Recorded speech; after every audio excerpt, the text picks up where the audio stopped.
guys, welcome back to my vlogs again. This is Marvita Gadtan, ang babaeng walang pahinga. So nagbabalik ulit.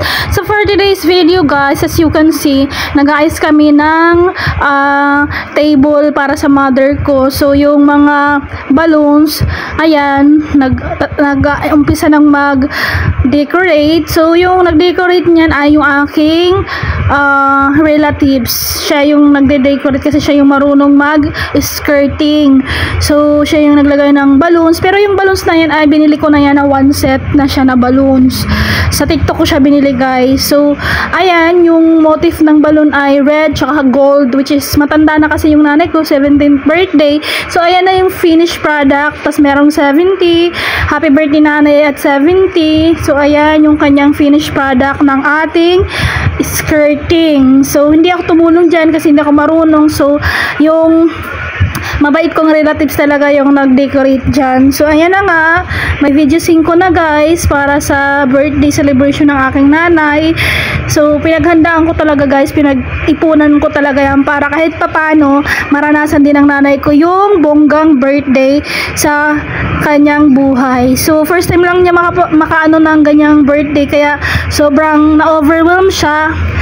Kaya nga nung time na may pa-money cake ako, pa-surprise, umiyak talaga siya guys. So ayan, yung baboy, kinakatay na para litsunin. So ayan, yung kapatid ko yung naka-yellow, yung uncle ko yung naka-red, na ano, pares ko uncle yung dalawa, yung white tsaka yung white na sando tsaka yung red na ano, asawa ng kapatid ko. Tapos ito naman, kakilala namin, kapitbahay namin. Shout out kay kuya na siya yung nagtusok ng baboy kasi siya yung marunong maglagay ng bakal na pang ano sa baboy, pantusok, yung pang ikot ba. So siya yung nagano ng lechon, siya yung nagkatay, marunong din siya magkatay kasi hindi kaya ng tatlo lang. So apat silang nagtulungan guys. Ako naman dyan, gusto ko sanang tumulong kaso baka mamaya masipa ako ng baboy. Sinasahod na yung dugo ng baboy kasi inanuhan na siya sa leg, yung parang tinusok na sa leg yung baboy para mamatay. Pero hindi pa pwedeng bitawan yan guys kasi may last na buhay pa yung baboy. So mag-ano siya, yung mangingirig ba, yung basta alam mo yun, yung pag mamamatay ka na ay yung lakas mo ay ibibigay mo na. So kailangan hawakan talaga ng mahigpit yung baboy. So hindi kailangan lang dalawa lang yung magkakatay. So ayan na nga, preparation yan. Umaga pa lang yan ng birthday ng aking nanay. So hapon pa yung celebration guys kasi nagluluto pa kami, nagagawa pa kami ng dessert, magluluto pa ng manok, tsaka maglilitsun pa. So ayan, buti na lang maraming kapitbahay na tumulong para magkatay ng baboy. So walang problema sa probinsya kasi pag sa probinsya ka, pag ano ka sa mga kapitbahay mo, close ka, anytime pupunta sila nang walang halong kapalit. So ayan na nga guys, yung ating baboy patay na siya guys. Nakakaawa tingnan. Ayaw ko ang tumingin kasi naawa ko sa baboy, lalo na pag umiyak na siya. Kaso no choice kasi ihahanda siya, lilitsunin kasi siya. So ayan nga, nagtutulungan sila. So ayan, tapos na nga katayin, nilagyan na ng mainit na tubig, binuhusan na para ano na, yung tanggalan ng balahibo. So kami pa rin, yung tita ko yan, yung tita ko yung naghihiwa ng ano, nung palawan or ng root crab para ihanda din namin yung gagataan. So busy pa kami dyan guys. So ayan yung bahay kubo namin guys, maliit lang yung bahay namin, sobrang cute lang. So masarap mamuhay sa probinsya guys pag sobrang simple lang yung buhay. Ma-appreciate mo yung environment, yung mga kalanghap ka ng sariwang hangin. Kaya pag nauwi talaga ako, sobrang nakaka-relax, yung maaga ka nakakatulog, yung ang sarap sa pakiramdam na wala kang isipin problema pag nasa probinsya ka. Yung problema nga lang pera. Pag wala kang pera, mainit yung ulo mo.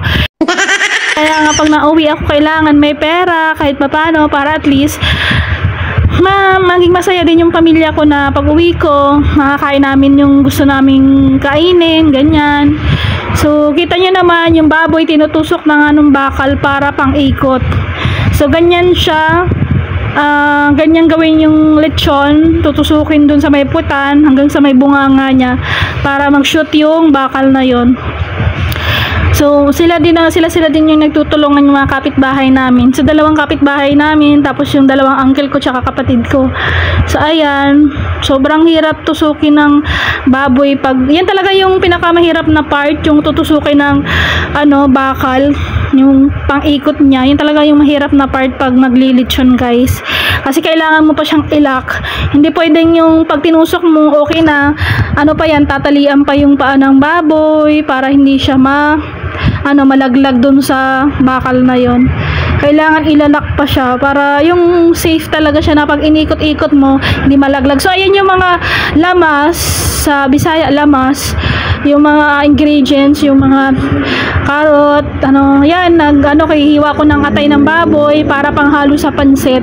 Tapos mga repolyo, maraming mga hiwain. So, ayan, tulong-tulong lang kami ng uncle kong bakla. Siya din yung nagluto doon. So, buti na lang marami kaming kamag-anak na katulong. So, ayan, iniikot-ikot na nga yung lechon. Sa likod bahay namin yan nilechon, guys.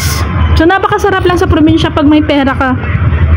Sobrang ma-appreciate mo yung pag may pera ka, guys. Pero, oo, kahit naman hindi ka bibili ng ulam, meron din mga ulam sa probinsya na pwede mong hingiin, like talbos ng kamote, papaya, pwede mo hingiin sa kapitbahay. So, ayan na, maluluto na yung lechon natin. Sobrang laki ng lechon na yan, guys. Siguro, mga abutin ng 60 kilos yan, yung lechon na yan. So, mura lang yung bili ko dyan. Pag sa probinsya kasi, guys, pag bultuhan yung bili, mura lang yung buong baboy. So, ayan na nga, maluluto na. Tapos yun, yung niluto ng tito kong bakla na, na mahablang ka. So, ako yung nag-design ng dahon kasi nga, maganda pag may design yung dahon. So, ganyan-ganyan lang. Yung yung nilagyan lang ng giting-giting or design para maganda yung presentation ba. So, buti na lang marunong yung uncle ko ng mga design. Siya yung nagturo sa akin yan. Nalagyan ng ganyan. So, ayan, maganda yung kinalabasan.